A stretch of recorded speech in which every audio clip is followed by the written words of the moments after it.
Back students, आज की class में हम कंप्यूटर्स के ब्लॉक डायग्राम के बारे में डिस्कस करने जा रहे हैं।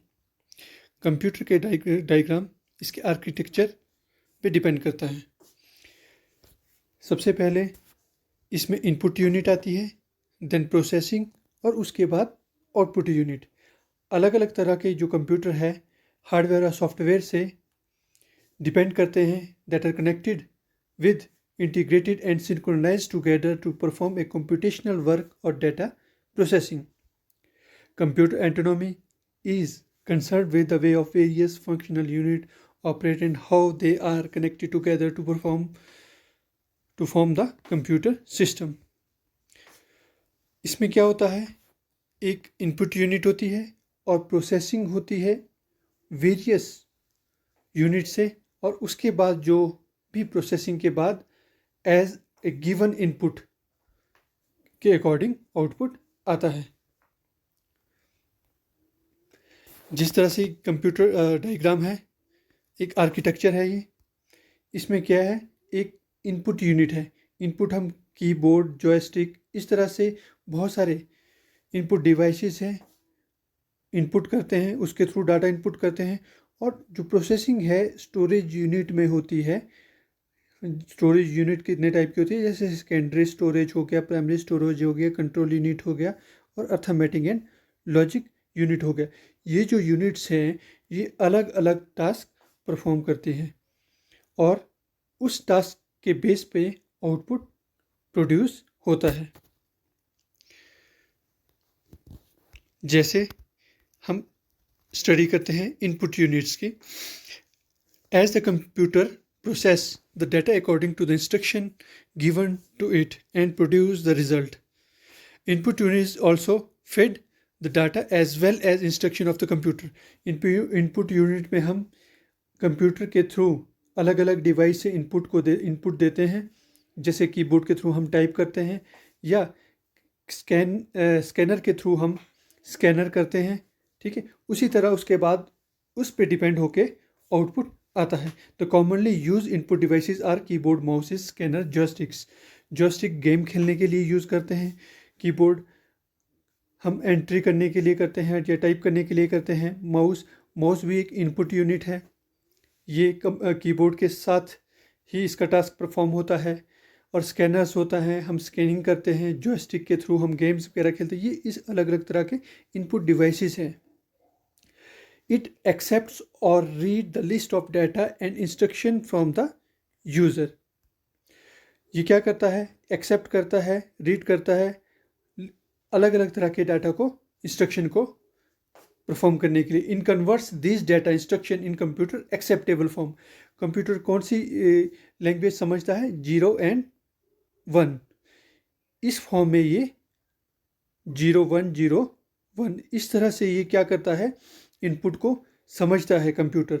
सबसे पहले it converts data instruction in computer acceptable form. Computer acceptable form कौन सी होती है, 0 1 बाइनरी लैंग्वेज हम जिसे कहते हैं। कंप्यूटर उसको रीड करता है तो उसको उसके बाद ये मशीन लैंग्वेज में कन्वर्ट करता है। It supplies the convert data and instruction in computer system further processing. उसके बाद आगे प्रोसेस करता है ये रीडेबल फॉर्म में। ये इनपुट यूनिट हो गया। हम कीबोर्ड, माउस और स्कैनर, जॉयस्टिक और अलग अलग तरह के इनपुट डिवाइसेस है, इसके थ्रू हम कीबोर्ड इसमें इनपुट परफॉर्म करते हैं। उसके बाद आता है मेमोरी स्टोरेज यूनिट। जो हमने स्टोरेज यूनिट कौन सी है, secondary storage, primary storage, control unit and arithmetic and logic unit. Memory storage unit में क्या होता है, एक बेसिक फंक्शन है जिसमें हम डाटा को स्टोर करते हैं, इंस्ट्रक्शन को स्टोर करते हैं ताकि हमारे पास जो फाइनल आउटपुट आ जाए, so that can deliver form of demand of the user on other computer units at the later time. The data and instruction are transformed to other computer units or device from the main storage under the supervision of control unit. It also refers as primary storage.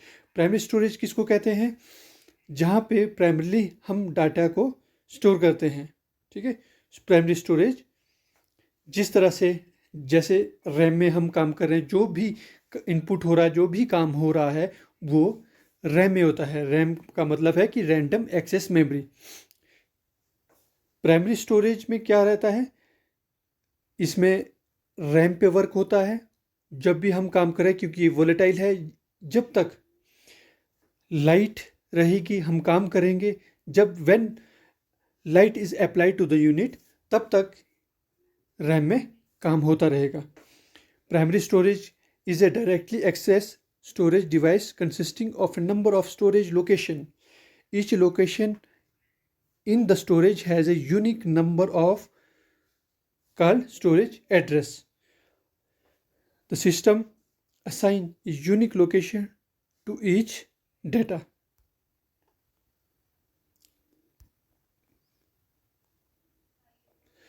Elements.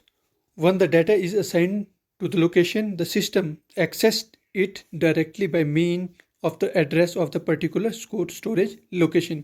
जिस तरह से RAM है, रोम है और cache memory है, virtual memory है, इस तरह से क्या होता है, ये स्टोरेज यूनिट्स होती है जो सेंट्रल प्रोसेसिंग यूनिट में रहती है। और उसके बाद हम बात करते हैं स्टोरेज, सेकेंडरी स्टोरेज की। एक तो प्राइमरी स्टोरेज हो गए, प्राइमरी स्टोरेज में ये आते हैं RAM, ROM, cache memory and virtual memory. RAM क्या होता है, जिस पे हम करंटली वर्क कर रहे होते हैं, उसको रैम कहते हैं। ये ओनली रीड होती है, रीड मेमोरी। इसके जो कंटेंट है ये तब बर्न किए होते हैं जब रैम मैन्युफैक्चर होती है। इसके कंटेंट हम रीड और राइट नहीं कर सकते हैं। और उसके बाद हम कैशे मेमोरी की बात करते हैं। ये बहुत फास्ट मेमोरी होती है, एक टेम्परेरी मेमोरी होती है ये भी एक, ठीक है। ये सारी मेमोरी टेम्परेरी है। और उसके बाद वर्चुअल जो मेमोरी है, और ये भी एक कुछ टाइम के लिए हम यूज़ कर सकते हैं। अगर हमारे पास रैम में मान लो स्टोरेज लोकेशन रैम की 2 GB है और हमारे पास कोई भी फाइल 2 GB से ज़्यादा है, तो हमें वर्चुअल मेमोरी की ज़रूरत पड़ती है। कुछ टाइम के लिए वर्चुअल मेमोरी की ज़रूरत पड़ेगी। इस तरह से हम इसके बाद में डिस्कस करेंगे डिटेल में। और हम बात करते हैं सेकेंडरी स्टोरेज की। सेकेंडरी स्टोरेज क्या होते हैं, जिसमें जो डाटा है हम परमानेंटली स्टोर करते हैं। सेकेंडरी स्टोरेज डिवाइस होते हैं जैसे floppy, hard disk, compact disk, जो CD होती है आप घर में यूज़ करते हैं, और DVD जो यूज़ करते हैं, वो सेकेंडरी स्टोरेज डिवाइसेस हैं। The data and instruction in primary storage RAM are temporary. पर जो रैम में जो भी डाटा रहता है वो टेम्परेरी रहता है। जब तक लाइट अप्लाइड रहती है यूनिट में तब तक ही डाटा रहता है। जब लाइट चला गई या आपने किसी तरह बंद कर दिया तो जो भी स्टोरेज है जिस पर भी आप काम करें, कोई भी डाटा है, वो इरेज हो जाएगा परमानेंटली। इसी तरह से the secondary storage is use to store the data permanently. Some commonly used as secondary storage device that are used to store the data permanent store करने के लिए हम सेकेंडरी स्टोरेज यूनिट्स को रखते हैं, ठीक है। और उसके बाद हम बात करते हैं सेंट्रल प्रोसेसिंग यूनिट की। सेंट्रल प्रोसेसिंग यूनिट कौन सा होता है, ये एक ब्रेन है कंप्यूटर सिस्टम का। सेंट्रल प्रोसेसिंग यूनिट हम बात करते हैं जो तीसरे नंबर पे है। ये क्या है, ये एक ब्रेन है कंप्यूटर का। It is also called a micro processor. Micro processor कहेंगे इसमें। It is the fastest and costly unit of the computer system. बहुत फास्ट है माइक्रो प्रोसेसर, बहुत फास्ट है। स्पीड इसी पर ही डिपेंड करती है कंप्यूटर की। और all major calculation and comparison are made inside the CPU। जो भी कैलकुलेशन होती है वो CPU के अंदर ही रिजाइड्स रहती है, परफॉर्म होती है। CPU converts all the supplies input into required output as per the instruction supplied by the user. The performance and the speed of the computer mainly depend upon type of microprocessor installed in it। इसमें क्या होता है, speed micro processor पर depend करती है कि कौन सा माइक्रो प्रोसेसर आप और कौन सी जनरेशन का आप इसमें यूज़ कर रहे हैं। सेंट्रल प्रोसेसिंग यूनिट एक ब्रेन होता है कंप्यूटर सिस्टम का। स्पीड इसी पर ही डिपेंड करती है। Within CPU there exist temporary storage location known as registers. CPU के अंदर टेम्परेरी स्टोरेज लोकेशन होती है, थोड़े टाइम के लिए स्टोर करता है। रजिस्टर इनमें बिट्स में स्टोर करता है रजिस्टर, और these are use to store a small data up to 64 bits. अब पहले क्या होता था, रजिस्टर सिर्फ 1 बिट 2 बिट ही स्टोर कर सकते थे। अब जो रजिस्टर हैं मैक्सिमम जो स्टोरेज कैपेसिटी है 64 बिट्स की रहती हैं इसमें। और register are being use to faster data supplies to a processor for processing. जो रजिस्टर होते हैं वो फास्टर डाटा सप्लाई करते हैं प्रोसेसर को, ताकि जो प्रोसेसिंग की जो स्पीड है वो बढ़ सके। ये इस पर डिपेंड करता है, साइज नंबर पे डिपेंड करता है, और कैपेसिटी पे डिपेंड करता है, जो रजिस्टर की कैपेसिटी होती है प्रोसेसिंग के लिए। और जो सीपीयू है फर्दर कंटेन्स 2 यूनिट्स।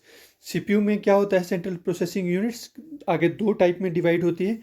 इनके टाइप्स हैं कंट्रोल यूनिट और arithmetic and logic unit. Control unit क्या करता है, ये कंट्रोल करता है overall operation. CPU further contains 2 units. इसके जो सब पार्ट्स होते हैं सीपीयू के, वो कंट्रोल यूनिट और अर्थमेटिक एंड लॉजिक यूनिट्स हैं। सबसे पहले हम कंट्रोल यूनिट के बारे में बात करते हैं कि कंट्रोल यूनिट जो है, ये जो मेजर कंपोनेंट्स है कंप्यूटर सिस्टम का, जो ओवरऑल ऑपरेशन जो परफॉर्म होते हैं वो कंट्रोल करता है कंट्रोल यूनिट। ये हेल्प करता है functioning of the central processing unit and turn runs the whole computer. जो पूरे कंप्यूटर सिस्टम को ये चलाता है, जितने भी ऑपरेशन परफॉर्म होते हैं कंप्यूटर पे, कंट्रोल यूनिट इन सब को कंट्रोल करता है। एक सुपरवाइजरी सिस्टम है जो मॉनिटर करता है कंप्यूटर सिस्टम्स को। ये क्या करता है, ये फैच करता है और ट्रांसफ़र करता है रिक्वायर्ड इंस्ट्रक्शन। जो रिक्वायर्ड इंस्ट्रक्शन होती है कंप्यूटर की, उसको ये फैच करता है और उसको सेंड करता है मेन मेमोरी के थ्रू, इसको कॉल करता है, और उसके बाद ये इंटरप्रेट करता है सेंट्रल प्रोसेसिंग यूनिट को। It controls the execution of instruction in a sequential order. ये इंस्ट्रक्शन के एग्जीक्यूशन को एक लाइन बाय लाइन चलाता है। ये वर्क करता है जैसे ह्यूमन बॉडी में नर्व सिस्टम वर्क करता है, कि किस तरह से बॉडी क्या इंस्ट्रक्शन दे रही है, उसी तरह से ये कंप्यूटर सिस्टम भी एक नर्व सिस्टम की तरह काम करता है। एक फ़्लो करता है, डाटा का फ़्लो किस तरह से करता है, मेन मेमोरी के थ्रू ये परफॉर्म करता है। ये सेंड करता है, रिसीव्स करता है कंट्रोल सिग्नल को बहुत सारे जो अलग अलग डिवाइसेस से के थ्रू आते हैं, इन सबको ये कंट्रोल करता है। ये इंश्योर करता है कि डाटा जो है करेक्ट प्लेस पे पहुंच गया है या नहीं, कौन से डेस्टिनेशन पे ये पहुंच गया है, किस एड्रेस पे डाटा को भेजना था और ये उस डेस्टिनेशन पे पहुंच चुका है ये नहीं। इसके बाद हम बात करते हैं अर्थमेटिक एंड लॉजिक यूनिट की। अर्थमेटिक और लॉजिक यूनिट क्या करता है, ये परफॉर्म करता है कैलकुलेशन। अर्थमेटिक कैलकुलेशन का मतलब होता है plus minus, divide by, multiplication, division. इस तरह से जो अर्थमेटिक कैलकुलेशन और लॉजिक कैलकुलेशन किसको कहते हैं, जहाँ कंपैरिजन होता है और डिसीजन मेकिंग होता है। कंपैरिजन और डिसीजन मेकिंग कैसे होता है, यस एंड नो में। इस तरह से ये कैलकुलेशन करता है। और under the control of control unit, data and instruction stored in primary storage are transfer to ALU for processing. Arithmetic and logic unit में क्या करता है, ये जो भी इंस्ट्रक्शन होती है प्राइमरी मेमोरी में स्टोर होती है, वो एग्जीक्यूशन के लिए कहाँ जाती है, अर्थमेटिक एंड लॉजिक यूनिट। अगर कोई दो वैल्यू को हमने प्लस करना है या माइनस करना है या डिवाइड करना है, ये सारे जो ऑपरेशन होंगे वे अर्थमेटिक एंड लॉजिक यूनिट में परफॉर्म होंगे। अगर कोई value A is greater than B है या B is greater than C है, तो इस तरह के जो भी डिसीजन होंगे वो अर्थमेटिक एंड लॉजिक यूनिट इस चीज़ को परफॉर्म करता है। ये जो ऑपरेशन होते हैं प्राइमरी मेमोरी के थ्रू ये परफॉर्म होते हैं।